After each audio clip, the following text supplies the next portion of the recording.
Το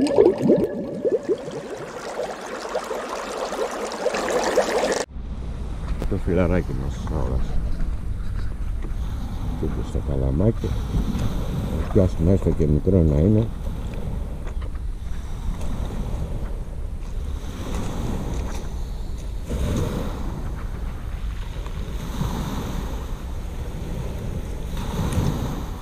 Καλούτσικο.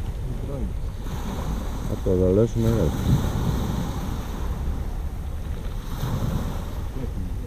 Εδώ είναι, εδώ είναι. Ωραία. Βάλτε και στη θέση. Βάλτε στο θέση.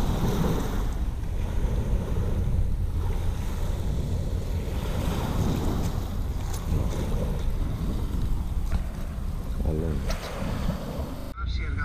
Φέρτα εδώ. Σήμερα σας είπα, επαναλαμβάνω, Πιάνουμε ψαράκια. Έχουμε δολώσει και ζωντανά μέσα. Τώρα φέρνει κι άλλο ένα μικρό. Δύο μαζί. Εντάξει, για τηγάνι είναι σπεσαλιτέ.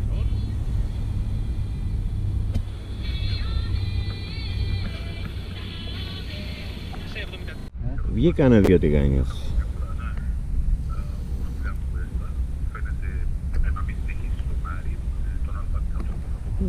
Παράξενη ημέρα σήμερα. Χτες τίποτα, σήμερα η παροιμία ισχύει. Για το ψαράκι και για τον κυνηγό.